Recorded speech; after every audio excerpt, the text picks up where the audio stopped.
Already. Today, on the Coach's Corner, we have another one of the legends of Baltimore. This one right here is a young legend, though. He just getting started. He really a baby in a way. I want to give a little introduction on this good brother. I was about 13 or 14. I think when I met the brother, he come around the way, in the White Lock community. Say he was from North Carolina. Like, who's this little guy? We know in basketball, just as well as any other sport, season after season, teams change, right? So I met a young fella. He was about 12, 13 and a half. We wound up, coming to the rec, playing with guys, and then, he popped up on one of the teams. Left-handed, so I kind of took to the guy. He wasn't from here, he was a little different. Maybe some guys thought that was a disadvantage for him. However, it drew me to the young fella, right? So, since then, like I said, been a guy in the community, he been around playing ball. I've been, at some point, like a big bro to him. In that regard, then little bro then excelled and even shot past me in some respects. So this is the good brother, Coach Mike Christmas. Brandon, he got 55 names. Brandon Russell. Brandon Russell, Christmas, Easter, New Year's, Martin Luther King Day. It's all a celebration. It's always a celebration with a young fella, man. So, Coach, he's now Coach Russell. All right. So, Coach, we thank you for joining us today. Thank you for the honor. Okay. Want to go into a little bit of the brief introduction. Like I said, I met you around the age of about 12, 13. I was about maybe 14. At that point, I could see that you was really into the game. When you came into the community, you came into another, like a lion's den. There was a lot of little guys. As I was on my way here, man, I was, speaking to the person I was speaking to, and I was telling him, when I came from North Carolina, man, I really came, like you said, into a lion's den. And it was like, you, Buckets, rest in peace, Spoon, Cottrell, Jarrell, like my brothers. Like, you get what I'm saying? Y'all really put the battery in my back. You feel me? Like, I remember when Charlie Harrison, we was all in practice one day, and Charlie Harrison just was like, he told me, I just said it, that don't let what they want to be a disadvantage be their advantage, or whatever the case of the situation may be.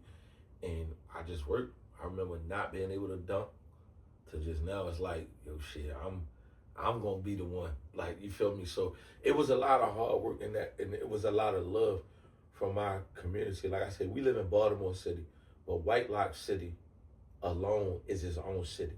True. We embrace people from Baltimore City that can't go other places, and they become who they are in our community, because that was just the community and the love that we had within the sections and the situations that we had. And I would never take away from where I come from, because that made me. And I tell people, you can make it in my city. And when I say my city, I mean my neighborhood. You can make it anywhere, because we had everything that we needed in one city. Once you turn off North Avenue, you got the rec, you got the outdoor court, you had the swimming pool, you can go buy food. At the store. You could do everything you want. You didn't have to leave out there. You got the liquor store for the ones that was doing it. You got the laundromat. We had our own unity. And as time went on, things, as course of everything, things change, and certain people are not here no more. Rest in peace to them. But if I could say anything, White Lock and basketball saved my life, because it made me see what I didn't want to be. And then when I got out of here, knowing where I had my roots at from other places, I knew what I could be. But it was about how was I going to take both of them and then not let one drag me over to the other side. Yes, sir. Let's go kind of into, when did you first fall in love with this game? You coaching now. I mean, like I said, we just been talking briefly. You really fairly new in your coaching career. High school. But I had the best coaches. Okay. I honestly knew that in my life it was only three things that I could be. You know what I'm saying? And that was either a preacher, a coach, or a chef, or a basketball player. It was really like 4 things. That's all I knew. I mean, you know what I'm saying? My grandma, she was a pastor. And, you know what I'm saying? Cooking was in my family. And, you know what I'm saying? Basketball. And, you know, the last one, you don't want to be the last one. We all know what the 5th one is. The 5th one don't get you nowhere. So I don't want to go that way. So I had 4 things in life that I had to pick from. And in life, I tried to touch all 4 of those. In my life, I've tried. You know what I'm saying? But I knew once I met Charlie Harrison, Darrell Corbett, Doug Robinson, Rodney Cofield, the people that saved my life, that I knew that when it was all said and done, that's what I wanted to do. Okay.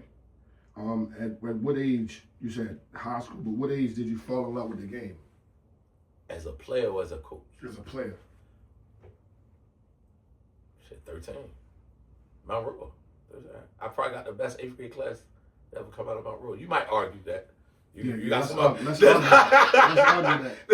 You might argue that. And I give you your fair argument, you know, a la Dirt Pat, you know what I'm saying, the great one, the first 22. But 98, Mount Royal. Who was that team? Carmelo Anthony, Dwight Dean, Keith Newton, Kenny Gardner, Obed.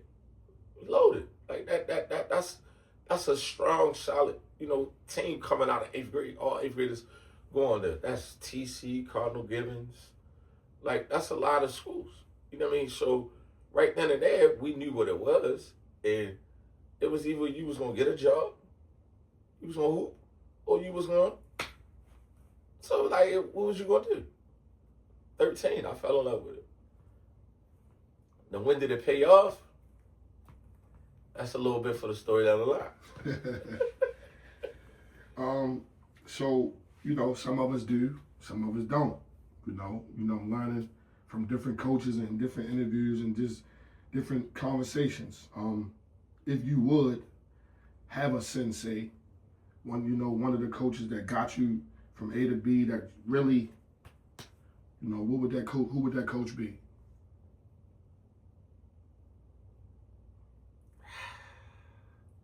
That's a biased question to me. So, hopefully, I'm going to say the man that's still in my life to the day, and that's Rodney Cofield. Arguably, no disrespect to my heavenly father and my father on earth, nor the one that raised me. But Rodney Cofield, he showed us how to fall in love with the game of basketball tremendously.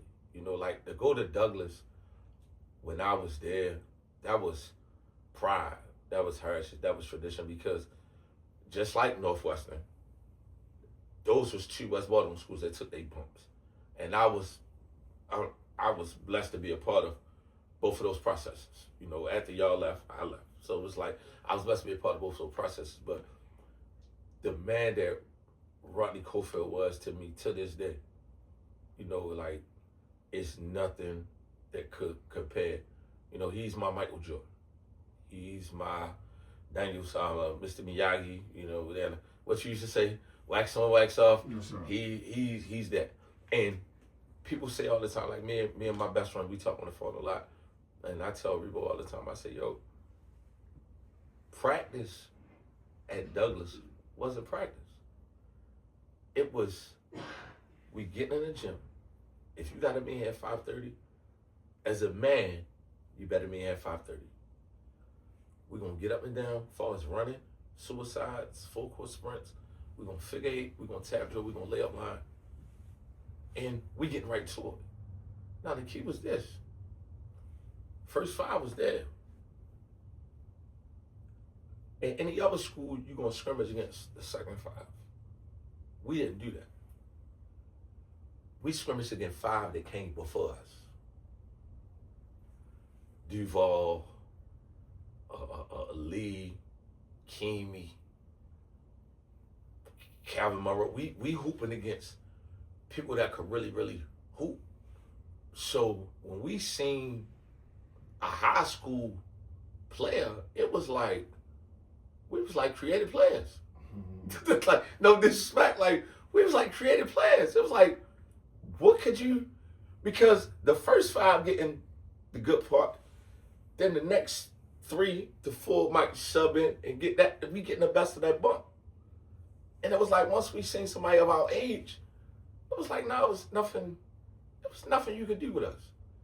But to get back to him, that is what he implemented into us. And then he gave us a family atmosphere. We gonna eat. We gonna have a good time. Who wouldn't run through a bit? We went 28-0, not only for the city, but we ran through a brick wall for him. That's our real purpose for going 28-0. To go in there and beat Dunbar by 30 in the first half, by 32 times within 7 days. We did it for us. We did it for West, but we didn't know what we was doing. We just was going to hoop and having fun and enjoying the moment. But ultimately, when you look back at it now, we wrong. We did it for him. Because I remember when I caught my first loss my senior year, when we 47-0, and we lose to Dunbar in Morgan when the game was supposed to have been at Douglas. That hurt him. I still remember him breaking the board. I still remember him being hurt about it because he lost to his alma mater. He didn't want to lose to Dunbar. Douglas had never beat Dunbar until my 11th grade year. They never beat Dunbar. Let me slow you down on that. You know, I had Coach Cofield here. I mean, well, Chucky and them beat him in the championship. I've had it, but since Chucky, he went on a 3-4 year spurt where he didn't beat Dunbar. He beat him in the city championship. He lost to him in the regular season. Mm-hmm. Then he beat him in the city championship with Chucky and Keamy and them. Then he went on like a 3-year spurt where he didn't beat him. But then when he get us, it's like not only do we beat him, we beat him. You feel me? So we did that for Daddy-O, man. We did that for Daddy-O, man. And I think he's the biggest influence on my life. Ain't no question about it. Okay. So now, you know, you moved into the coaching ranks. I always knew you as a player. Even as we got older, you know, you went on, you know, you had some little bit of semi-pro experience. You know, at one time, I can remember you was real closely on the AND1 circuit. Absolutely. Take us through that time. 100% shout out to Silk. Silk, White Chocolate, Baby Shaq, Jamal Chavez. Those guys, you know, when I was one that I didn't never get caught up in Baltimore basketball once I was able to drive. I chased the bump. So when I caught the vibe down there with them, you know, White Chocolate really was the first person that caught sense to me, but I already had the connection and the plug with Silk. Young on the tour, it was amazing. Like AND1 was NIL, what NIL is today. I'm gonna be 100 with you. You mean to tell me I can go on the road on the weekend, $850 free travel. I'm going to any city and I can still go back to school and do whatever I gotta do with this, that, and the third. Hell yeah, I'm gonna take that. You know, so when AND1 came, it was just an honor because I watched how Silk, you know, put on for the city. And that's what wanted me to do it. Like, and then even too, I had to go where my game fit. You know, that like everybody, you gotta know where your placement is. I knew after high school I wasn't gonna make the NBA. You get what I'm saying? Like that's just reality of life. I'm 6'1". I could jump from the free throw line. I could do all this that and the third. I can't put on. I can't put. Shit, I can damn near jump from the free throw line. You can't say stuff like that. When we go back to the BCC, when we up BCC, when I'm taking out, go back and get your teammates. Hit your teammates. No, when you say jump from the foul line, 2 feet. I think of 2 feet. Hold up. Michael you ain't Jordan. just say 2 feet. You ain't just say you could jump from the foul line. We got phone of clarity. I'm gonna say 1 foot in front then. Don't forget. Okay, I'm gonna say 1 foot in front. Okay, all right, cool. I take that. But I don't want to take nothing from it. But I take 1 foot in front. I don't think I'm that old. I'll take 2 feet. I'll take 2 feet. Okay, all right. Cool. So to know that I had to do that, I knew at that time I really couldn't put the ball on the floor. I really couldn't. I ain't have all that. So it was like, yo, I gotta go where it fit. Chocolate was like, yo, you get 30 a game just by running the floor and get paid. So I'm like, shit. Now I'm working out with them. Excuse my language, getting my ass busted right there. Baby Shaq, for white chocolate. I'm getting my ass busted. Now I'm putting shit in my bag. Now, as I'm going back, I'm mad. You get what I'm saying? Like, I'm mad. Like, I'm putting it in my bag. I'm like, yo, I gotta do this. I gotta do that. So now I'm getting to the step backs. Now I'm starting to do this. Now I'm starting to do that. So now it's like, the Silk had some situations going on with Ball Up because AND1 had just paid him the bag or whatever, and he was still in contract with AND1. But Ball Up wanted to get Silk because they had Springs, Mr. 720, Professor, all them, and they did a game in Baltimore in 2012. So they did the game at Coppin, and they bought the workout to Cloverdale. So now in my mind, I ain't even home. But you already know I get the word. I'm like, shit, I'm coming back. Fuck, I'm here. This is my hood. So Big Sam, our coach. My team is loaded. But to my team's discretion, my team already knew what I was on my way on. Like, no disrespect. When I name my team, you're going to be like, wow. So they got Ball Up team. Silk called me. He said, yo, he was coming back from, like, New Jersey. And he was like, yo, I'll be there, but I ain't going to play. They want me to play the second and third. I said, bro, I'm ready to take this shit over. You ask Stokey. So we get there. I go through the whole process. Now I'm mad because they make me go through the whole process. The open run, the all the second and third. So now it's like, yo, do I go hard in the open run and then I go right to Coppin and get myself together for the game? So I got through the motion. After I finished, Silk called me. He said, yo, I'll be there. I said, bet. So boom, they picked me. My team ended up being Nougat, Rocky, Baby Shaq, my 7-footer Big Mike the Dominator, Roscoe, my man Airborne, because me and Airborne won it, and a couple other people. But Big Sam was our coach. Now, you already know Big Sam going to be hard on me. I'm his nephew, you know what I'm saying? So I expected him. I expected for him to be hard on me. But it was like he cut me loose. Yeah, so Big Sam cut me loose. You know, Big Sam cut me loose, man. I was blessed because I put on for my neighborhood. I'll never forget. I probably got like 10, 15 tickets. I went down and bought them. I seen T.Y. I gave a bunch of tickets out. Like, and I'm really now, I gave all these tickets out. Shit, you gotta answer this call, nigga. Like, fuck, I'm gonna come back home without answering this call. So that was probably one of my, and arguably to do it 10 years later across the street where I had just made history from. You know what I'm saying? Like, to me, that I had so much, my neighborhood right there, my high school right there, it's like everything was in a 10 to me. Full circle. It was like full circle, and I was on a 10. You get what I'm saying? So Baltimore basketball is so different. Like, bro, you was the top 5. Legit, can't take yourself away. When it came to defense, that Rondo, all that, bro, you was one of them. You get what I'm saying? Like, it's no way you couldn't put yourself in that category when you had one of the best teams that never ever had a chance to win. Arguably. You, Derek Pat, Jimmy Hickenbottom, Travis Bullock, and Gordy Clark. That 5 right there, crazy. 3 seconds down Dunbar. Come on, man. You get what I'm saying? Like, but those is moments like I was there to embody those moments. Like, I was there to see those moments. Like, things feel like, oh, yo, you don't know what you was talking about. No, I was there. My man tried to throw a oop and knock the cheerleader out by mistake. I was there. Me and my man rode the 3 together every morning. I was there. I say that word.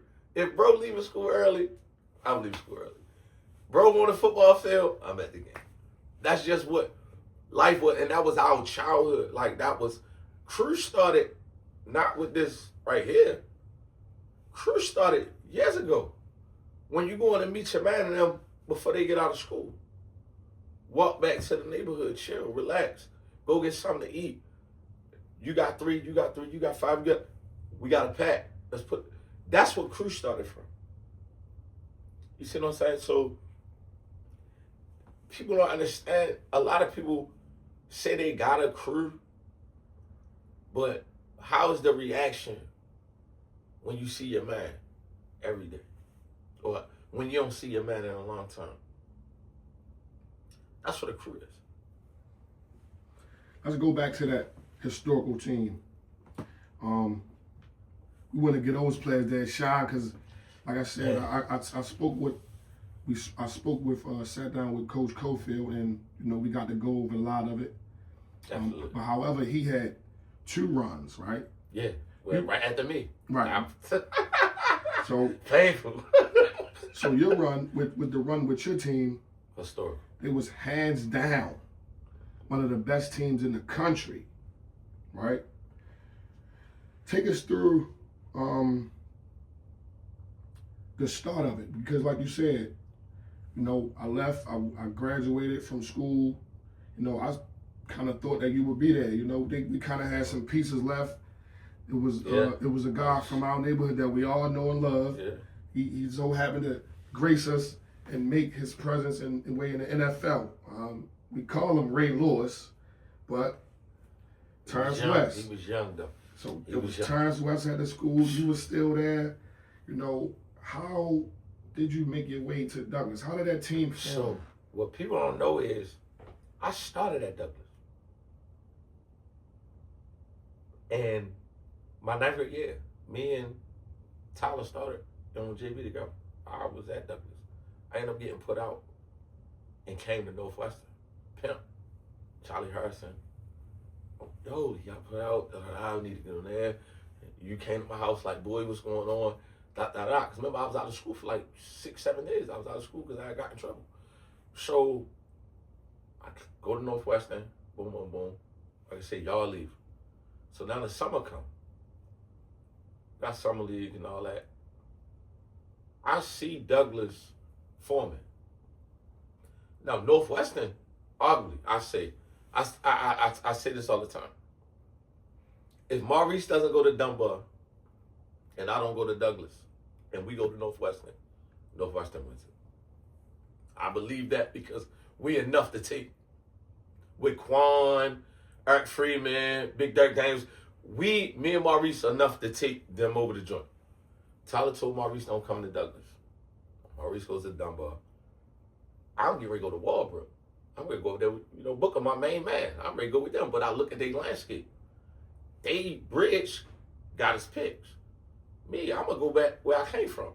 But what people didn't know with this Douglas team was this.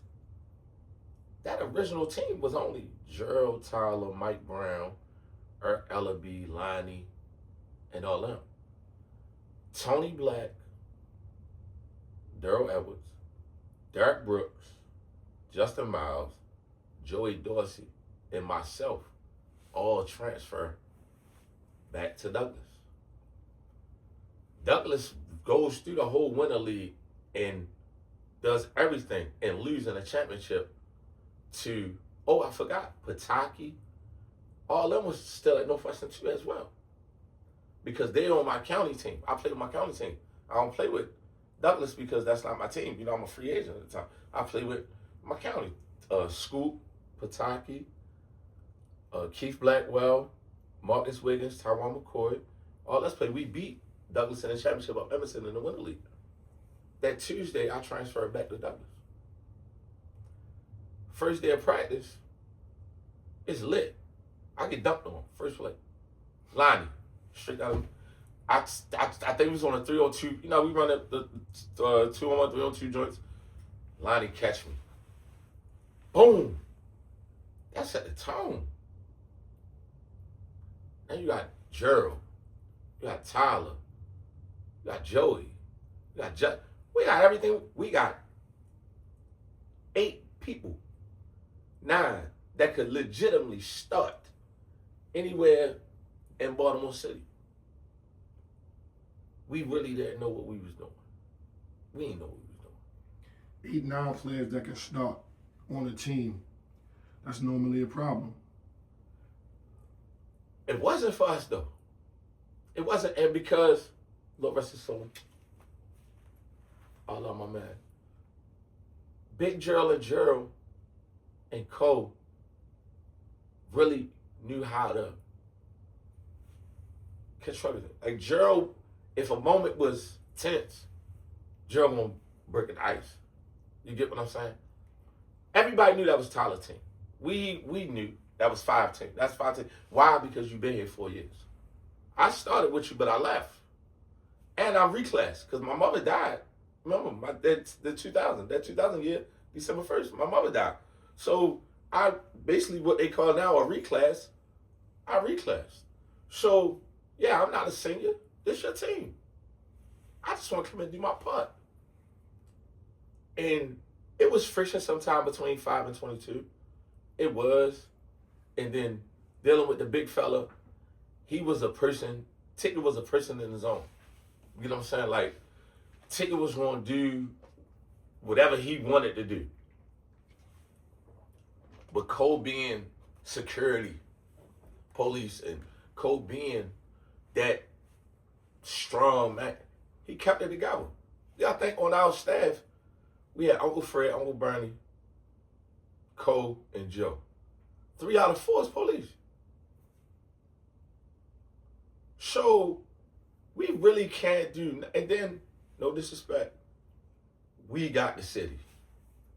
Like, let me, because we couldn't have did it without, we got the city.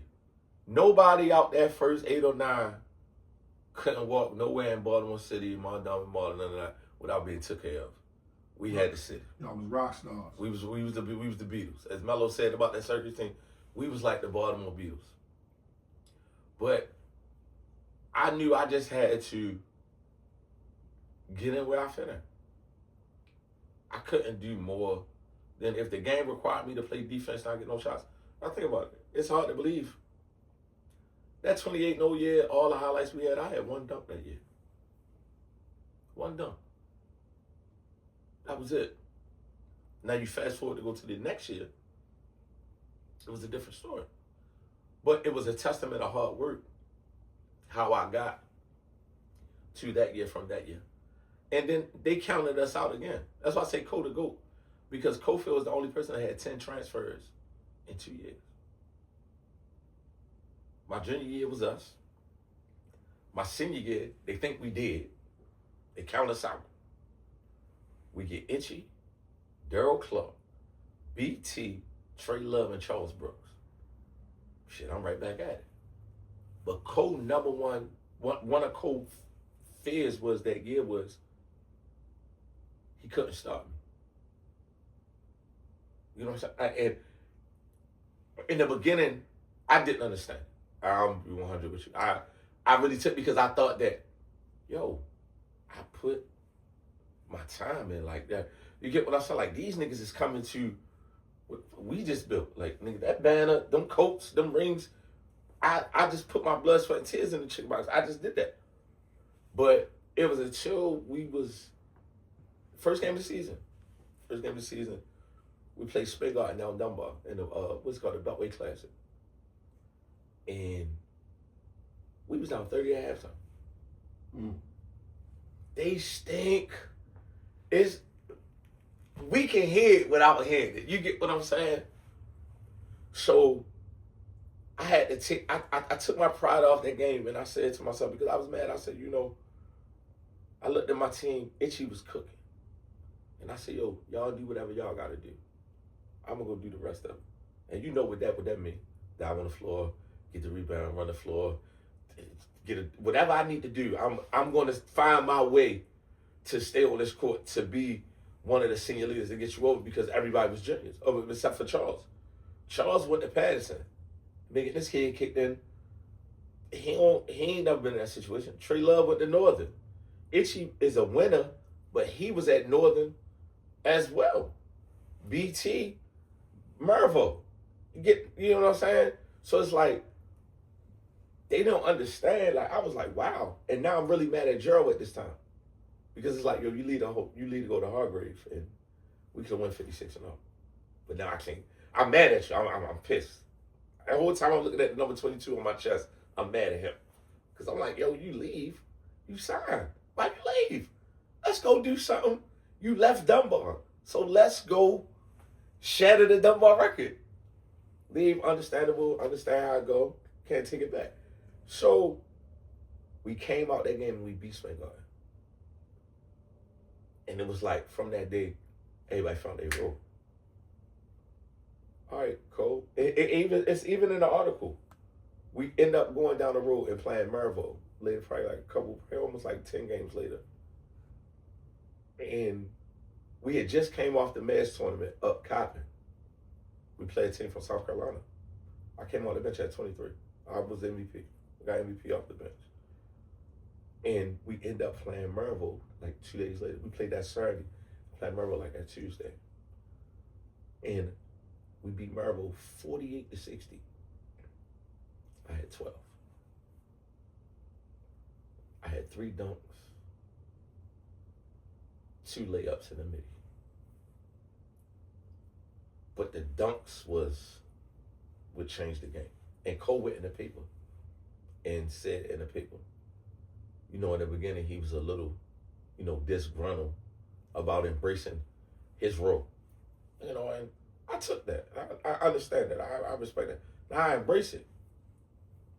Now, we get on the line, scheduled like 47-0. Dunbar's supposed to come to Douglas. Night before the game, we in practice. We get a phone call. Not at Coppin. The game is at Morgan. Day before the game, bro. Like, we practicing. We happy because Dunbar ain't playing Douglas since like 1999. Like, we was in like the 9th or 10th. Like, Dunbar never came in Douglas. Douglas always with the Dunbar. So I'm like, shit, I get these niggas in here. And what? I already know how the crowd about it. I'm already mentally set. I just knocked Mervo off here. I'm about to go get y'all. I beat Lake in here. Come on, let's go. Next thing you know, they say, we got to go over Morgan. I never forget this. And no shade to what I'm about to say. But everybody on my team knew when the game day came and we went to go get on a bus, my Aunt Vonda, Camonte mother, was our bus driver. And where the little bro play at. So we like, hold up, yo. Like, no disrespect to Aunt Vonda, no disrespect to Tay. All love given. When we got on that bus and said that she was the one taking us over. That's like when Freddy Krueger was driving. Jumping, like, oh. We like, yo, what's going on? So we get over there. Shit, probably about 4,000 or 5,000 people in. It's packed in Morgan. My most memorable was my son was there because I think Big Man probably was like 6, 7, 8 months at that time. That game was like, he was about 8 months. That was the first time my son really got to see me play. And my son was there, my father, everybody was there. And I ain't start that game, but I came into the game with 23 seconds starting in the game. Trey Love caught 2 quick fouls. I had 27 against Dunbar and Morgan, and we lost. I was so hurt. But Allah, R.I.P., Rodney Scott, Richie Rod. Rod had the formula. We had a chance to change the game. Me and Honey was on a 2-on-1 fast break. And Rod dared Honey to shoot and knew Honey was going to throw me the lob. And Rod took me out. That's my brother. Rod took me out and picked me right up and looked at me and said, you can't get no dunk against us today. And after the game, he told me why. He said, yo, if you go back and look at the study, every game y'all got a dunk, y'all won. This is the only game you never had a dunk. I said, and that made me look at basketball because now he looking at it from a point guard. And when Rod was one of the best in my time at the point guard position. So I was like, damn. And Rebo killed us. Rebo was like 11 for 17 from the free throw line. Oh no, 11 for 17 from the free throw line. Something like that. Plus, if I had like 27, he had like 31, 35. Somewhere in that range. And he killed us. And that was his play of the year game because they was looking at Itchy to be play of the year. Me and myself in my mind, I'm like, shit, as long as I don't lose, I got a conversation to be play of the year, right or wrong, because I ain't losing. I'm putting them numbers, I'm putting up strong numbers, and my team is winning. Without the bench, though? It could be the first time. It can happen. It can happen. It can happen. And that's what's in my mind. I seen somebody win Baltimore City Player of the Year and what did we say? Baltimore City Player of the Year. Baltimore City Catholic League and Baltimore City Player of the Year. And then I watched All Metro be something totally different. So it can happen. But that's where I was at in my mind. We lost to them. In my lifetime on varsity, I only lost to Dunbar Lake and Ramstown. And I lost to Lake at the buzzer because I had just beat them at the buzzer. Divine hit the game winner from Itchy in Douglas. We played them in Morgan. They run us back to Morgan when we just went over East to win the city championship. Should be over West. Now they take us over Morgan. We lose the Lake at the buzzer. And then Levi Stoops. Levi Stoops came in Douglas and gave us everything we needed. So this is one thing that Coach was saying. Did you think, it was a chance, it was going to be close? Absolutely. Or did you think it was just going to be, Let me tell you what I thought as a coach. I thought we were going to get down there and get done. I thought it was going to be that tough. Hold up, Coach. Right. Hold up, Coach. Me knowing just you, Right. when you say get done, Yeah. I think you mean something specific. Yeah. Can you tell us what you mean by I thought get we was done? going to get holes. I thought we would get out there. You thought you was going to get cheated. Yeah. You thought you was going to get cheated. Right. Why would you think that, Coach? Well, we weren't the Dunbar team. We were the West Side team. We had what some people consider, thugs or whatever, and there was some situation at Dunbar. A couple kids that got shot over in Douglas, whatever, over catwalk or whatever. And so we didn't have the reputation. So going in there, I thought that maybe we were gonna have some trouble. We're gonna get some bad calls. Our kids had the same heart. And same, they gonna sit down. Somebody run over them. So the aggressiveness, I thought, might have got us in trouble. I say we knew the fix was in front of the beginning. It was no way we wanted them in the punt. They should have came the 450. They escaped from coming to West Baltimore. You went to Northwestern. On your schedule, it said you're supposed to come here.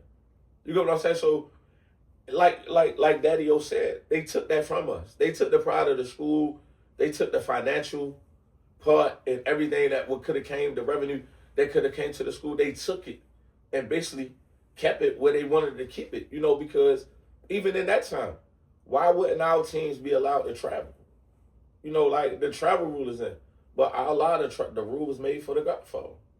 And we don't gotta go into that, but yeah, we got cheated. There ain't no question about it. We got cheated. From the site to the game, they did not want Douglas to take that Dunbar record away. And even if you look at top 5 teams in history, it's 3 Dunbar teams, 1 Cabell Hall team, and that's my Douglas team. Top 5 Baltimore teams history. I think it's Muggsy, Mike and them. There might be 2 Mikes in them. It's Muggsy, Mike and them. There's a third Dunbar team. And then it's Dwayne Farrell and them. And then it's us. We the only, and then all other teams over East. We the only West Baltimore team staying top 5. After that season, or that was just to kind of break that streak. So that was still regular season, right? That was the longest winning streak, consecutive winning streak. That was for consecutive. Right. Whether 1 or 2 seasons combined, it was for consecutive. So that was something we wanted to accomplish because nobody ever expected us to be in that place. Nobody looked at Douglas to be in that place. So that went to a testament of how much people loved Coach and how much Coach was pouring into the program. Everybody was talking, some talks about it, and I wanted to create what Dunbar had, you know what I mean? So I would go talk to some kids, down at down in West Baltimore, you know, Tony Day and those cats, you know, and then I tell you what I did do, George, that was really, really successful for me. I invited everybody to my workouts. I believe So- he was built with the heritage and the pride in him. You know, he came from Broadway. So anytime that he's taking on the responsibility of something, raising young black men like Bob Wade did. Now, Bob Wade ways were totally different than his, but the way he performed, we talking about 2 state championships and 2 city championships in a 5-year span. Like, to a team that nobody, the first high school in Baltimore. You know what I'm saying? So that was historical for him to even take on that job and take on that challenge. And he took a bunch of neighborhoods and a bunch of men and arguably got some of the best respect ever given because he was our Bob Wade. I didn't get a chance to see Bob Wade. I got a chance to see Daryl. And Daryl and Daddy-O is best friends. I mean, he married Daryl. So he did his job and he did his testament. And I say when Douglas opens back up, one of the things I want to do, I want to get that court named after him. Like, you know, no disrespect to anybody that got a court named after them. Salute Donnell Dazzler, Tree, all of them. But if Cole was a problem, and they knew Cole was a problem. You get what I'm saying? Like, Cole was one of them ones. Because Cole coming down Cloverdale won't get you.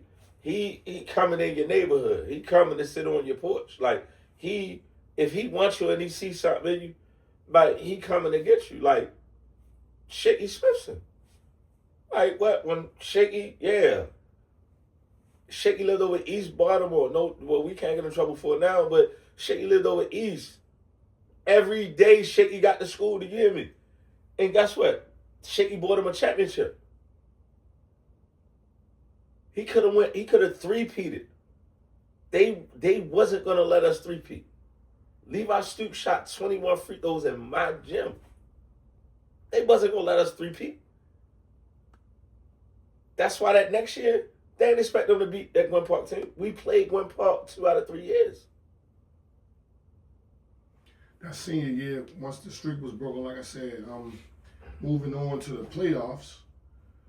How did that season turn out? It was a rematch, and we knew that. Me personally, I knew, and me and Cole had our hiccup in that game. You know, that game still haunt me to this day at 41 years old, because I don't believe it should have ended like that. You get what I'm saying? Like, we lost by 4. I only played the first half, and I had 4 in the first half. Cole, I think, to me, as his son, and I tell him this all the time, and I've told him, and I can go on camera and say it, he got caught up in the moment of the game.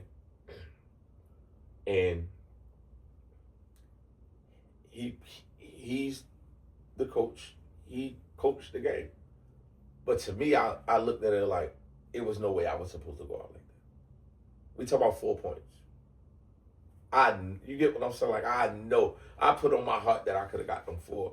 So to see Levi come get his face back and our season end the game before Cole Fieldhouse, it was, and to see them raise the trophy on the same way I just raised it. We just raised it. I had a viral video when I was younger. We had a time. We raised that trophy, probably one of the most anticipated games and sold out games in Baltimore City history. But to lose that on my home court, it took a piece away from me. I really didn't know what to do, especially because I was young. I just had I just had my child. So it was like, damn, it end like this. Like, we really talking about college and life now. Like, basketball season is over. Like, ain't no more going to practice. Like, ain't no more. None of this, like, what am I about to, do now? And I never forget, I was sitting on the floor when I came about the locker room. Rest in peace to my brother, Renault. And when I walked up, I just sat right there. And I cried. And Renault grabbed me. Because at that time, Renault's girlfriend was going to Randallstown. Take. And bro, you know how that goes. So it was like a heartbreaker to me. So I'm like, nah. He like, bro, we gonna be all right. Like, get up, bro. We gonna be all right, man. And I was just like, man, I can't believe it ended like that. Like, I ain't go to school the first, we lost on that Friday night. Monday, Tuesday, I ain't go to school.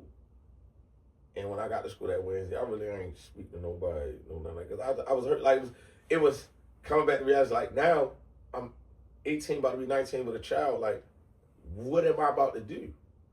Like, what? Ain't no NIL money. Ain't none of this. Like, it's really get it out the mud. Like, it's really get it out the mud. Like, this child need Pampers, daycare. I'm on child support. I need to know, like, what am I? My peace is gone. My legacy is here, but my peace is now gone. Now we talk about still go to school and graduate too. So it just was so much. But he's the GOAT of West Baltimore. Okay. All right, so you touching on a little bit of it now. You know, you had some things that you had to face, you know, the reality of life for a young man in our city, in every city. Yeah. Once you finish with that school, everything that mama told Man, you, listen. if you ain't learned nothing, it's on you. Man, we come from the era where when you graduate from high school, your stuff gonna be at the front door waiting for you. You get what I'm saying? That's what we feared. You get Yeah. So that's what I'm looking at though. You get what I'm saying? I'm like, bro, oh shit. Like, whoa. So take me through this, your post high school career. What was college like? Did you get to? Yeah, I got to experience it. So, after my senior year, I took a year off. You know, I like work and did everything I needed to do. That was the year that Cole and them won it. So after they had won it, I was up the ranch. That's all I'm gonna say. And Cole called me. He said, "Yo, where you at?" I say, I'm up here. He said, "Yo, I'm about to come see you." I said, "All right, bet, come on." Cole come up. Itchy wasn't qualified, so he had to go to prep school. So Cole was like, "You still in shape? You just said that? It's in my blood. I'm gonna always, you know, do this." And at this point, I'm even more hungrier now. So me and bro, we sitting there talking to Cole. He like, I want you to go to prep school. I said, shit, I'm with it. What I gotta do? What I owe? What I gotta pay? So I end up going to Philly Christian, me and Itchy. Gerald, Uncle Ray Carr, seen me one day and like basically leaned on me. You already know how the village is back in the day. Like, I'm gonna correct you. You see Prince will correct you. So he was like, "Oh, what you doing?" That, and third. I really think Coach sent them up there. I'm gonna be 100 with you. If I really, I think Coach sent them up there on me. Ray offered to pay for me to go to prep school. I said, all right, cool. Man, the stipulation was I couldn't come back up there. Now, Itchy father lives on Manchester in Western Road. His sister live on the Alameda. His mother live over East too. The stipulations was I can't be nowhere near that. Bro used to have to come see us. You know what I'm saying? So me and Itchy would stay at his sister's house or stay at his mother's house, sometimes stay at his father's house, and drive to Philly every day. An hour and 30 minutes ain't nothing to nobody that's 19, 20 years old. We driving back and forth every day. So we go up there. Itchy averaged about 27. I averaged right behind him like 25. I killed it. So I finished prep school and I'm out the park one day. Harry Geddes, my man Suge, you know Suge. Suge got some people from Cali. I mean from New Jersey here. They from Jersey. Gloucester County Community College. And do you see me? Like me, cool, interested me. Just so happened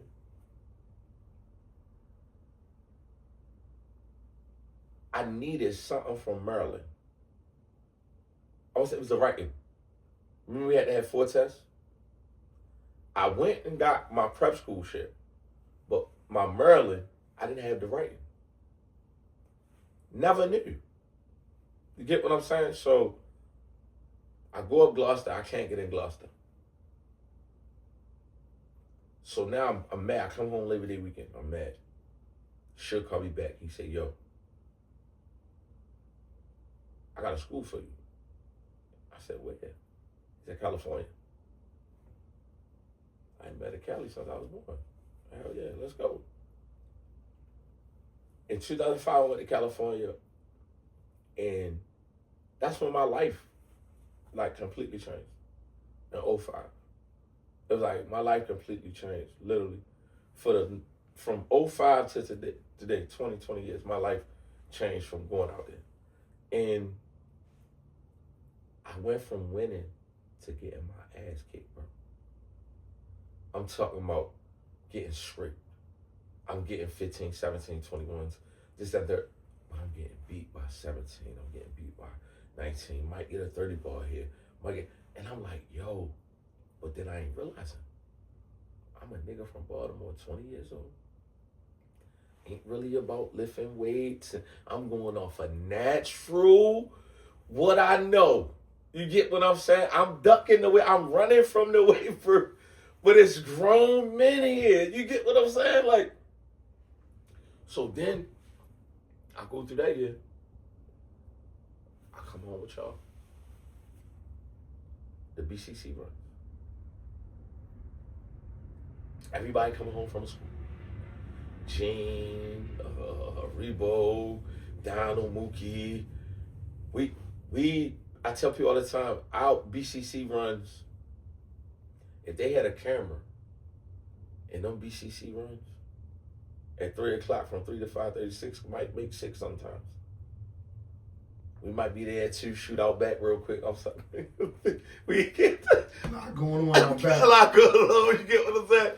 But those, I then might say then took the game serious, more serious. To see Mookie come home, Mookie, Donald, we looking at them, Mookie, Donald, Gene. We like, yo, what's up with y'all super strong niggas, man? One thing that I remember about college or going to college, they always say, did he get big? Yeah. Did he get big? And in your mind, you like, yo, I'm gonna go home and look at least a little bit something better than what I was. But to Baltimore, a coach always told me that I'll take a Baltimore player over anybody. But to a Baltimore player, to our discretion, we really ain't trying to do that. You're a champ. Say, what Melo say? Well, I really ain't with that 6 a.m. waking up in the morning. Certain things you just can't do. But those are the things that set a bond and set us aside.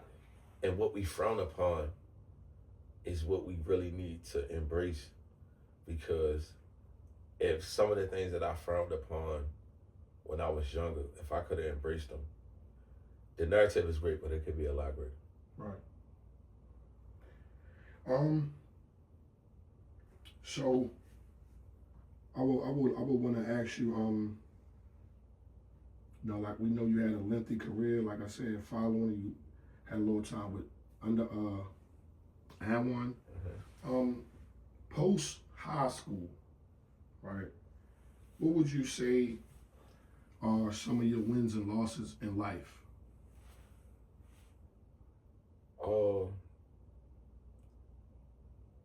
My losses I took, a lot of them came from me. A lot of lessons that I took. I don't use the word losses. A lot of lessons that I took from being incarcerated at 28. Really didn't know, like you might go down to Booker's for 24 hours, trespass, something, but to know when you gotta really, really take a seat. I don't care if it's 30 days, 60 days, 90 days, to know that, and then when they send you up in them Hagerstown Mountains, it's like, whoa. You get what I'm saying? Like, 2011, 2012 really, like, changed my life. Because it was like, man, I took those losses with, basically, when that happened, it was like basketball really wasn't. It's just going to be what it's going to be now. If I can make $1 off of it, off my name, that's what it's going to be. If I'm going to do this and play because I love it, I'm going to stay in shape, that's what I'm going to do. But in 2012, is when it really all went. And that's moved back to North Carolina. But my losses in life, like I lost a lot of close people to me, and life is different when you lose somebody to natural causes or you lose somebody to an accident. But then when you lose somebody to gun violence, no matter the situation, it's hard, and coming from where we come from, it came a point in my time where I had people that wasn't from here be like, yo, every time I turn around, yo, it's rest in peace, you losing somebody. Like, Baltimore, to me, like, if anybody ever asked me why did I never had a chance to heal. Because every time I turned around, I was losing somebody that I knew because of the relationship that I built 10, 15, 20 years ago. And those relationships that was sticking with me because they say, let your last impression be, your last impression. And that's what stuck with me, like losing my best friend in the manner that I lost him, that hurt me. It destroyed me. And it took me a minute to come to terms, to grips, the life, the matters, the hands, the life's the situations. I like Spoon. It's a lot. I can name a lot. Just losing them. It's a difference when you die from that gun, bro. You get what I'm saying? That my losses, like those. If I could bring any of my losses back, they'd be the ones that I lost in the midst of the fire and the flame, bro, and the gun, yo. And you get what I'm saying? But my wins. Most importantly, my wins is no matter what, not forgetting where I came from. My grandma was a strong staple in my life, so my wins was going to be knowing that I always had a relationship with God. Like, I won a lot of basketball games. I won a lot of things in life and situations of fame, but I think my number one gift and my number one win in life is to know my relationship with God. Yes, sir. How long have you been coaching, or when did you start coaching? I started coaching back in 2013. Coaching is something that you really gotta be ready to get into. You know what I'm saying? So in 2013, I got my feet wet. In 2018, I got my feet wet. And I came back to Baltimore, got my feet wet. So when I got the opportunity to go to Austin Prep, close friend from AN1 called me. He said, originally the school was supposed to open up in Las Vegas. But the laws of education or whatever the situation may be, we couldn't get it done. So we got it done in Austin, and he was like, yo, it's time. And I was like, yo, it's time. You ready? Like, I mean, what you mean? When somebody calls you, it's like, all right, boom, boom. We like, nah, yo, like, send me this, send me that. So I sent everything over. And, I wake up to a plane ticket. I say, God's good. You know what I'm saying? So I had already talked to Elo or whatever, and I talked to Nate Paul. Shout out to Elo and Nate Paul, two wonderful people. Nima. And I think it was ready. It was my time. You get what I'm saying? Like it was my time. Like it, and to be able to go to war with those men right there, you know what I'm saying, and to be picked. You know what I'm saying? To be picked out of, I seen the list. It was a lot. You get what I'm saying? And to be picked, like not even no resume sent. We gonna make this call. You was appointed. I was appointed. You get what I'm saying? So even when Lamar got back from China and got back to the program, and he was like, man, we got something special. Like, we got some kids that are special, man. Shout out Kate and shout out Isaiah, Brian, Aiden, Day, man. The game, man, like, they good. These kids good. Kyler Minna, Ty, Marcus Zealy, they good. Like, and we hold number one in Texas in our division right now. Only prep school, only school that's played over 40 games already this year. Sponsored by Nike. 3 square meals a day. Like, we give you everything, University of Texas curriculum. You know what I'm saying? Like, you playing in Vegas. You playing in Houston. You playing in Dallas. You know what I'm saying? You playing in Phoenix. It's no smoke. I ain't ducking no smoke. And you already know what I mean. We've been giving out that smoke. So we ain't ducking no smoke. And I hope to give a couple kids from Baltimore opportunity to come, because I believe if you take a Baltimore kid out of Baltimore, because no disrespect to the game and to my coaches, especially to my brothers, Darnell, Omar, Donald, Tree, to the Godfather Tree, Nick Miles. But when it comes to Baltimore City High School basketball, we really don't send nobody nowhere. And somebody asked me, they said, what would make recruiting in Baltimore City High School basketball good again? And I hate to say this, but I'm going to also say this before I say this. Besides City or Poly, the last Baltimore City public school person to ever go Division I, big Division I, was Josh Shelby. And that says, not to Josh, but that says a lot to our city. Because how are these kids not going to win? And then they get caught up in the drug of being good in Baltimore and don't want to try to excel nowhere else.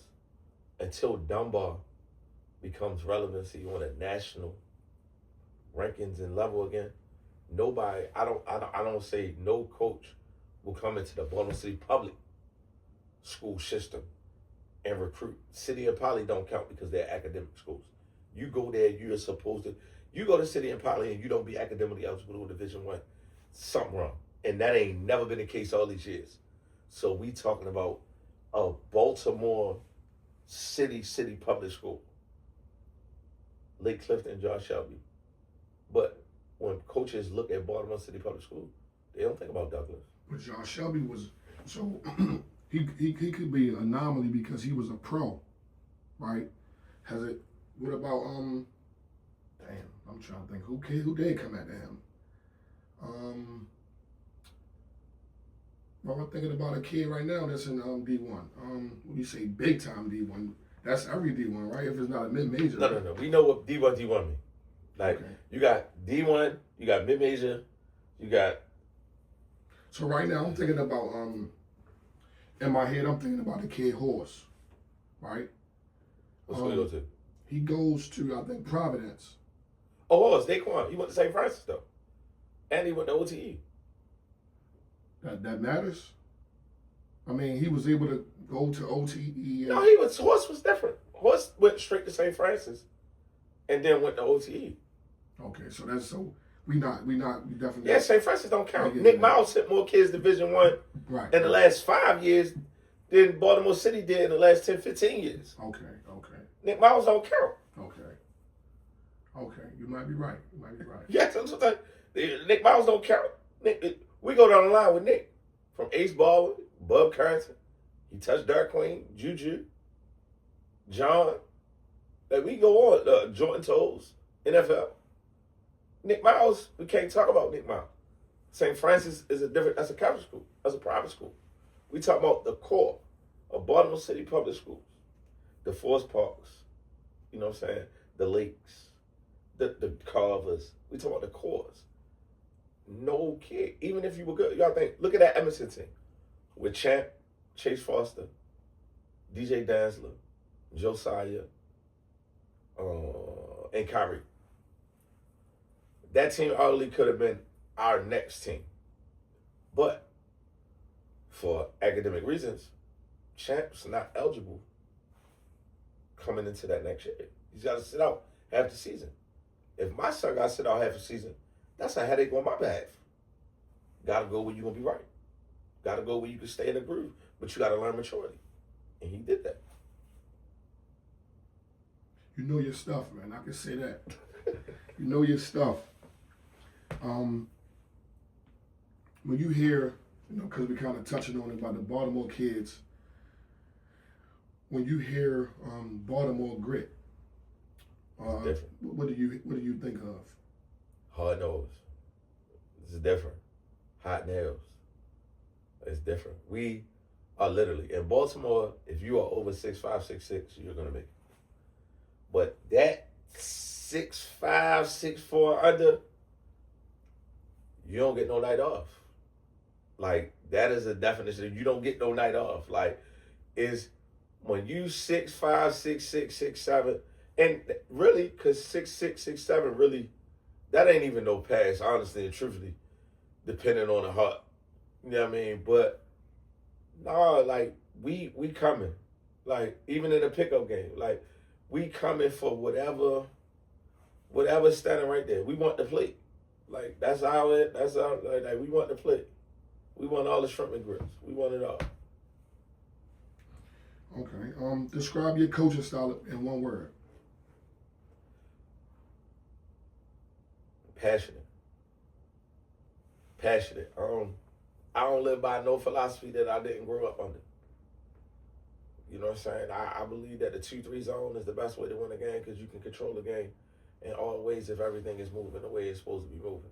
And why would I play man-to-man all game and tire my team out when at the end of the day we living with a 30-second shot clock, or we play your position, own your position, own your assignment.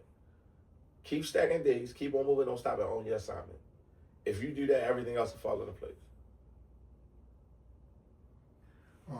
Over at the school that you're at, right? What would you say is the foundation of that program and culture?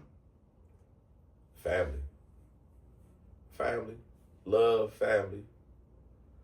We preaching consistency. I got a bunch of dogs right now that it's like when they get in practice, like I got the worst practices in the world, but when I get in the game, it's like, but I tell them all the time, it's two things you can't cheat in life, and that's God and the basketball gods. So when we go to them games and we missing 9, 10 free throws, where you was at when you supposed to be shooting no free throws? I'm gonna give you my all. I'm cooking you breakfast, lunch, dinner. I'm giving you my all. You get what I'm saying? Like I'm gonna pour into you what I want you to have the overflow of. So I let them grow up on their own, and they understand it and they reciprocate it. Who would you say shaped your coaching philosophy, or what? John Thompson. Our coach for the time.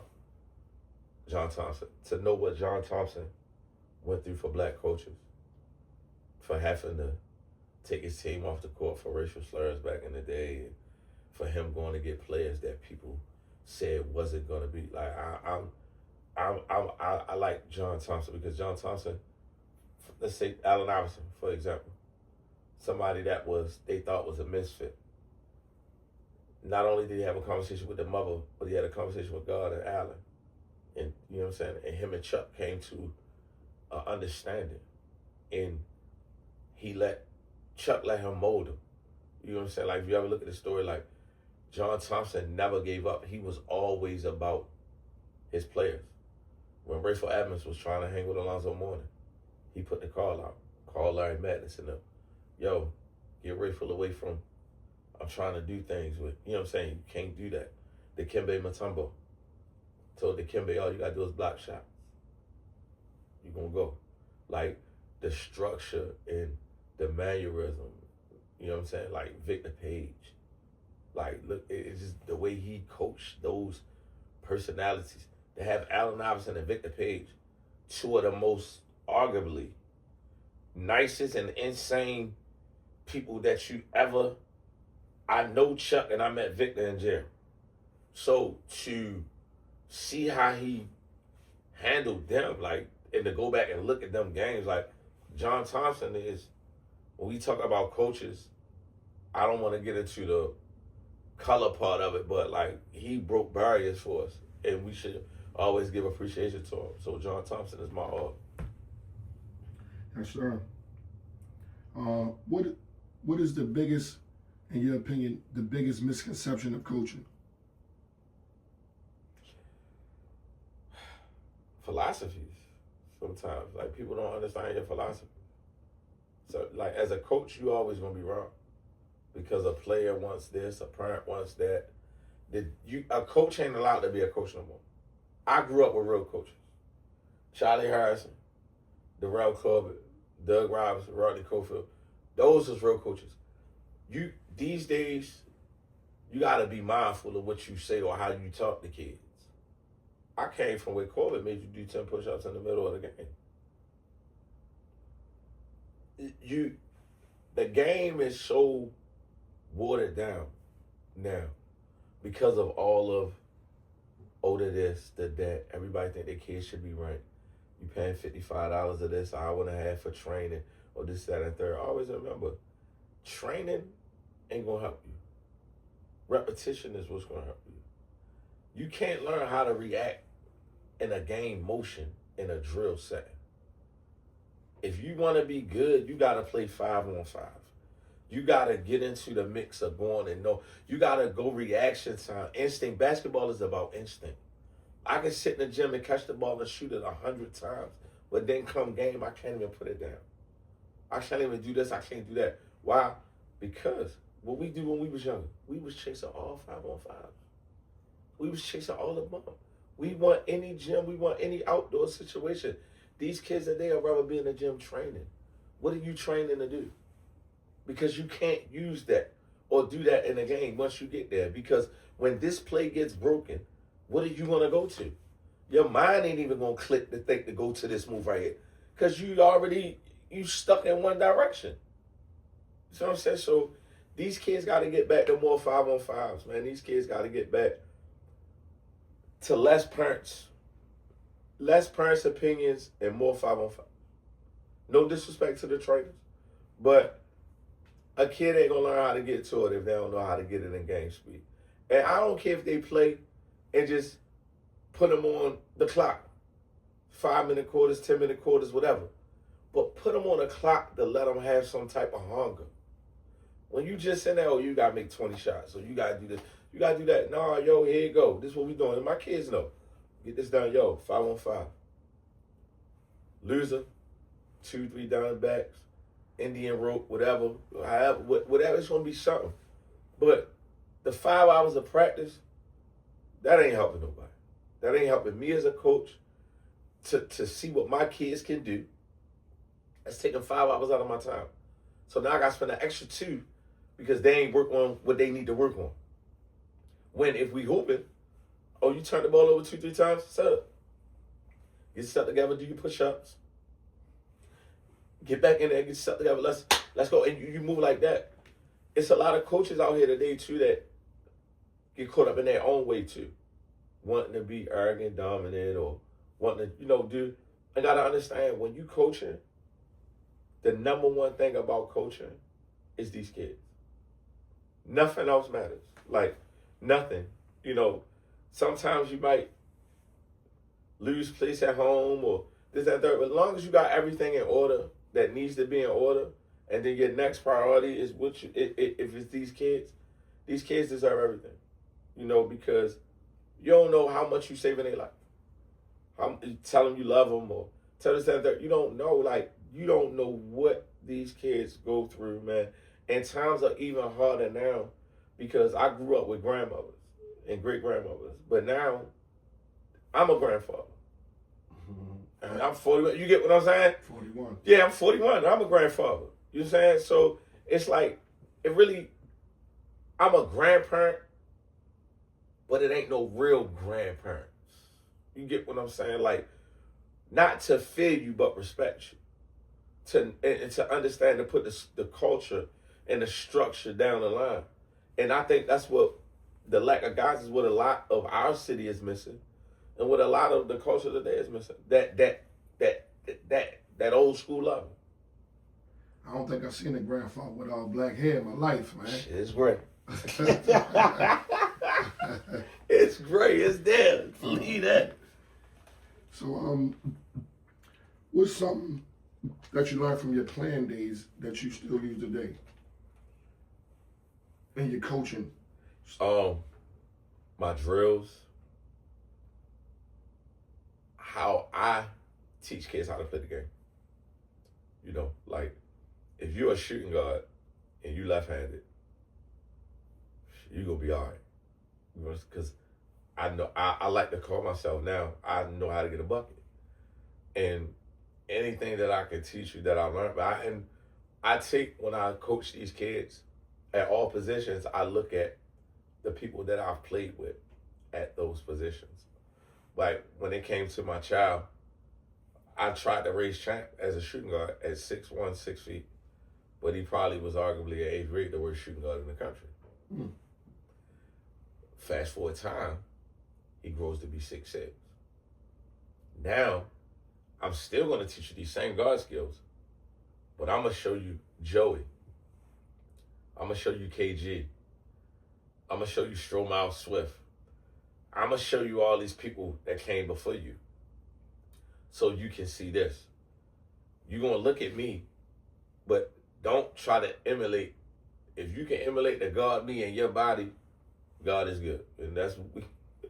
But every kid I teach, you know, my point guards, I played with some of the smartest point guards, Maurice Barksdale. The list goes on. My point guards is crazy. But I try to use, and now I look at the kid, and when I look at the kid, I resemble what I see. Like, I got a kid like a shooter, flat out, like Quan. Really can't really trust but if he catch and shoot it, yeah, yo, this how you shoot. You know how I know that? Because my best friend was a knockdown shooter. This is how he got him, and this is what I see him do. So I try to basically teach my kids and emulations of things that I've seen my peers do and the ones that I love, and try to help them and try to add. You know, don't do too much that you can't do, you know, because when you get to that level, it's a calculation. Oh, he take 5 dribbles to score. Oh, he take this many dribbles to score. Oh, he can't do this. Oh, he got to do. Hide and work on what you can't do in the dark, but what you can do. Be strong at it when the time comes. If I know I can't shoot a 3, I ain't shooting a 3 with 3 seconds left in the game to win the game. Why would I do that? Just stay in your character and know your role. Yes, sir.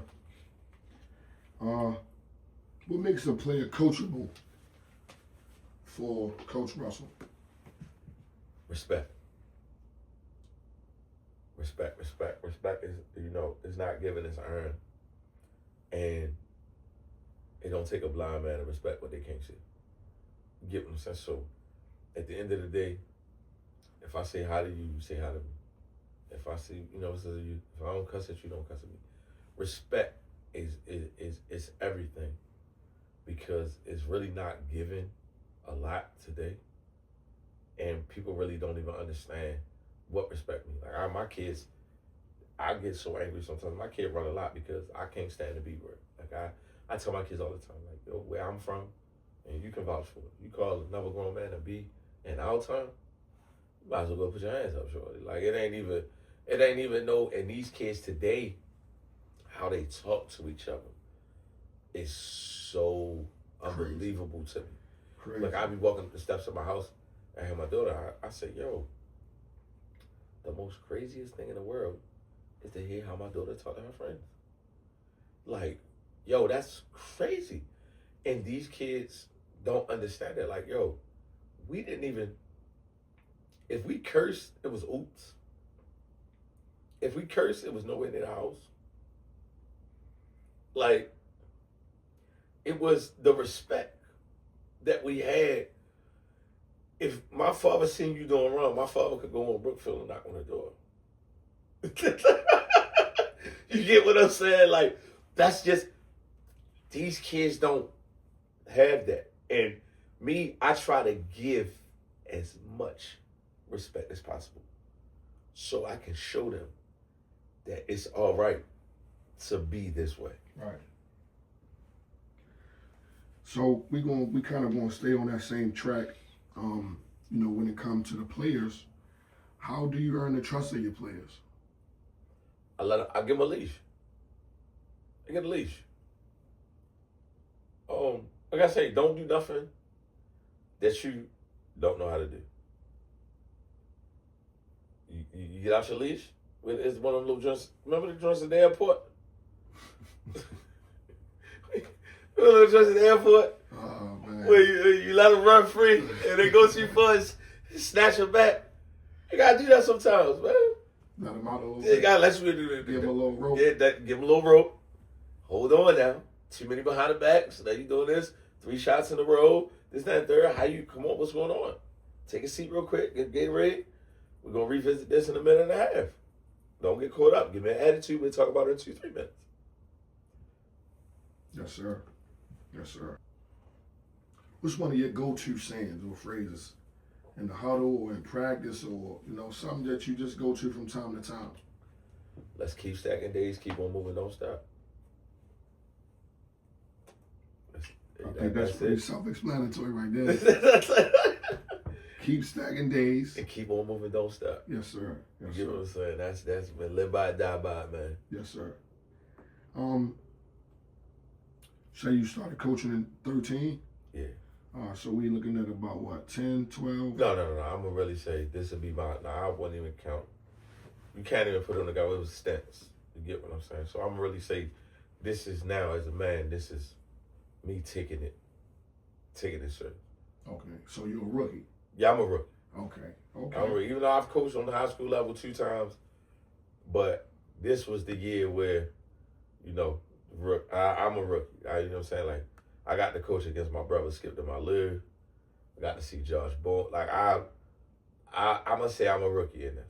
Okay. But my experience in the game doesn't make me a rookie. Right. I'm gonna say when it comes to I'm a rookie in this. Right. Okay. Okay. So I want you to take us. I want you to take us to a game. No, before we go to that. Tell me, in your opinion, what is the heart of a champion? A heart of a champion is a man that's willing to sacrifice for others for the sake of the betterment of what needs to be done in the goal and the focus. A champion is one that is selfless and not selfish. A champion is relentless, resilient. You know what I'm saying? A champion is more than just numbers. You know what I'm saying? Like, Robert Horry is a champion. His numbers don't, but what, remember me when I'm gone and what I brought to the game. That's a champion. Okay. Tell us about a game that you wish you could have back. Dunbar. Man, the fuck that Dunbar. Okay, so you said that it was something that you and Coach had kind of messed up.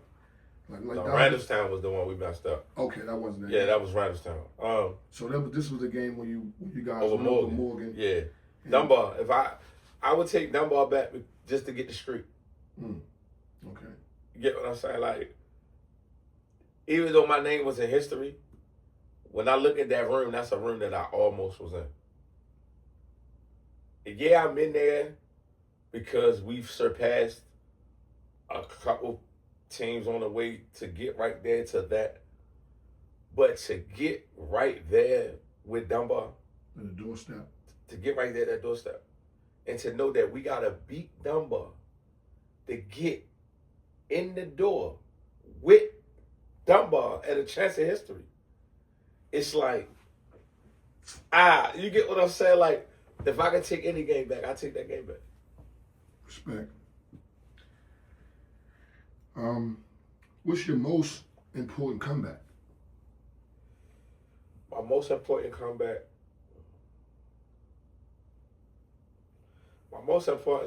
wasn't even basketball, though. It probably was me.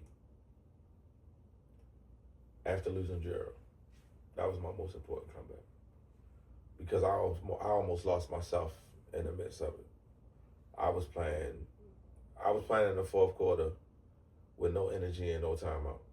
You get what I'm saying? So to know that God redirected my path and God seen something better in me that I could see in myself at that time, that might be I've came back in a lot of basketball games. I've been in times where I didn't have to come back, but my greatest comeback was in life at the comeback after my best friend died. That's real. You know what I'm saying? I really, as the kids say, almost crashed out. Like, yeah, I almost crashed out. You know what I mean? Didn't know if I was coming or going because I was going through I never knew what a mental depression was. Never knew what depression. I never knew what none of that was. I was just living in a time. We talk about somebody that you with. We've been through it. So, and it was just like, to me, it was like, what more can I do? Like, damn. And then I'm living with the other side of it. You get what I'm saying? So I'm like, come on, yo. And I fought that for a minute. I sat down, had some conversations with some real good people, that reached out to me and caught some type of closures in certain things. And I believe that once I found the closure in it, which would have been 19, in that time of the month, 21, I gave my life back to God. And I said, I gotta do what's best for me. People was hearing my words, but they wasn't understanding because of some of the actions that I was doing in life. So how could they take my words in which I was given, which was so pure, if my actions was in this direction? You get what I'm saying? So it took for me to embrace that in that moment and to understand that at the end of the day, it's good not to be liked. Because that's what at the end of the day, you know who love you. I can care less who like me. You're going to hear me no matter what. When you click on my page, you're going to hear me. You're going to see me. I don't care if you don't like me. Because guess what? Deep down inside, you got some type of love for me. How has coaching changed your life? Matured me. It matured me to be responsible for kids, other people's kids, and to know that these kids is from Seattle, New Orleans, New York, and these parents trust these kids with me the same way I would have to trust my kid with somebody. It's about that part for me. It's the kids. To wake up every morning and to be with them, the love and the maturity that they give me. It's my Benjamin Button. I get younger and younger the more and more I get to laugh with these kids. And it get their moments though. They be like, come on, man, y'all playing too much. But then you got to look at it and laugh, though, sometimes, because it's like, yo, I've been there before. I remember us riding in the back of Coach Carr car or the blue Mercedes. Like, we playing. Like, you know what I'm saying? So you got to just take the good for the bad, man. You got to take the good for the bad, man, and understand it and know that you're doing something and making an impact in these kids' lives that you don't even know.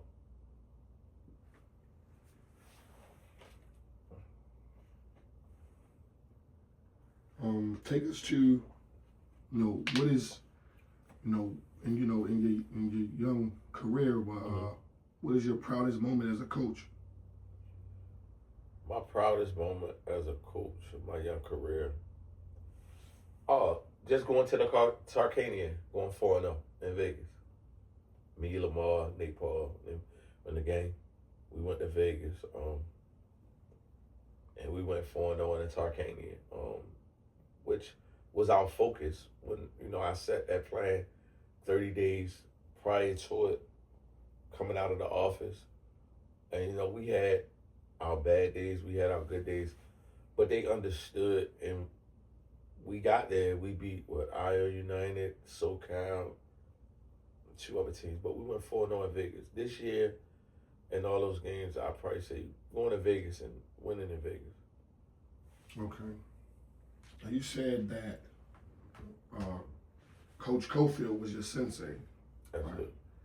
So we're going to turn to the camera B. We're going to let Coach know that, he was a big impact on us. We're going to let him know how he feel, how he helped us, and etc. Rodney Cofield, hey baby. God couldn't put into my heart or to my mind how much I love you, how much I thank you, how much you've been there for me, how much you've saved me. Even in my darkest times, you was there for me, and even in my brightest moments of shine, you was there for me. You groomed a boy into a man, and you showed me, most importantly, my relationship in God, most importantly, my relationship in life, most importantly, my relationship in love, brotherhood is nothing like us. you are one of the ones, man, and you could never ever be replaced from anything. And I say we because I'm not only speaking for me, but I'm speaking for everybody. Man, we love you, we appreciate you, and with all of God's open arms, we extend them to you and say thank you. All right. Shout out to Coach Cofield. Yeah, baby. I could do anything. Got this segment. It's for the ones that you know you got that special place. They got a special place in your heart, but it ain't the red part. It's the black part, right? So we say, I would do anything to beat these SOBs. Take me to that team.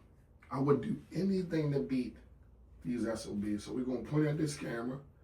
We're gonna figure it out who those SOBs are. You're going to point to the camera and let them know. I would do anything to beat. I do anything to beat Dunbar. That third time around. You know, they say it's hard to beat a team 3 times in a row. But again, I say that one. They even late at the buzzer. Paris Carter and them.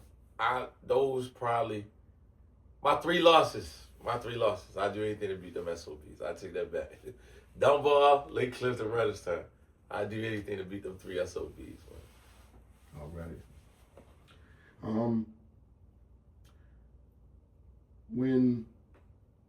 When your coaching legacy is to the end, right? When it's expired, right? You maybe, kind of still rather new. But what would you want your legacy to be? I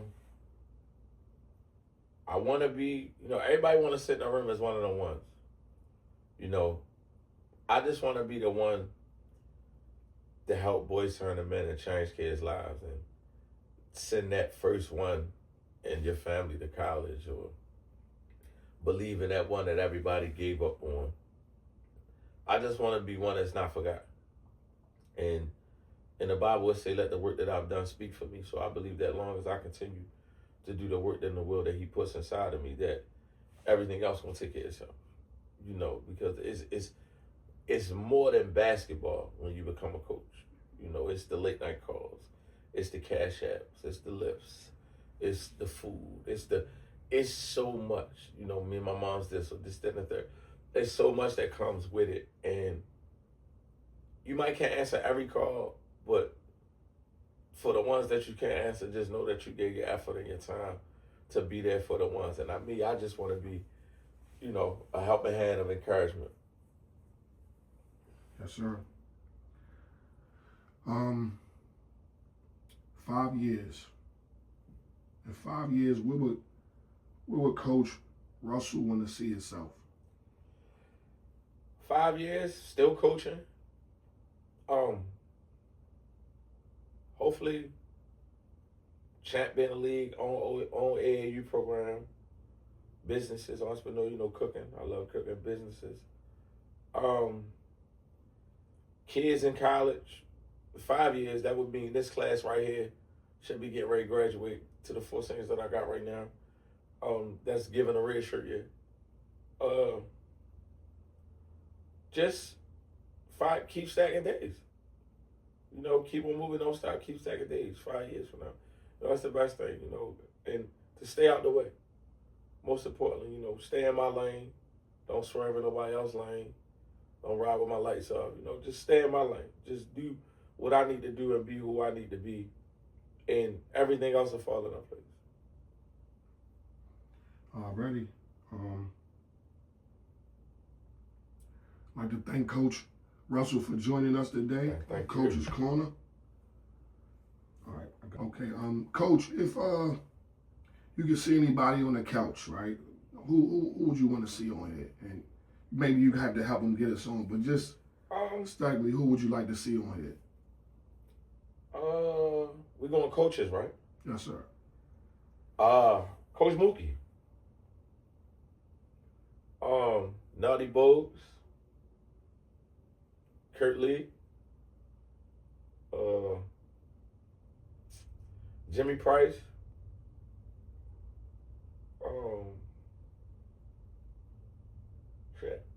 Jamal 94 feet.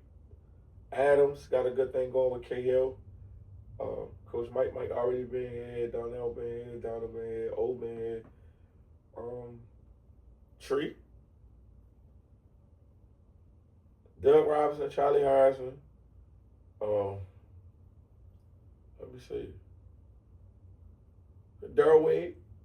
I'll take Darryl Wade. Smiley. Raj been here yet? Raj been already been here. Yeah, you know, I come from the real ones, the ones are the ones. Oh, Aunt Kim.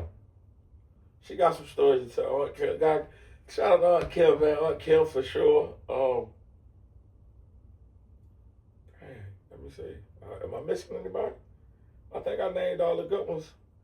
I think I got all the good ones, Shorty. Already. Coach. With my flowers, Shorty. Yeah. Young nigga, man. On behalf of the Crew Channel, Coach's Corner. Present you with your flowers, Shorty. Man, that's what's up, man. Yeah. Thank you for everything you done for me, brother, man. I love you, Shorty. Show enough, my nigga. That's always and forever, baby. I'll get back, Shorty. Yes, indeed. I got my flowers. What I say? Get it sexy. Yes, indeed, man. Baby, from White Lock to the big leagues, baby. We made it, baby. Yes, indeed. All right, man. My man. Ain't no problem. Baby. That's my man, Five. Yes, sir. All right. Yeah, Five. Know where he's going. Thank you, Shorty. Yeah. You go, Rena. Let's go. Let me know when part 2 is in effect. Yeah.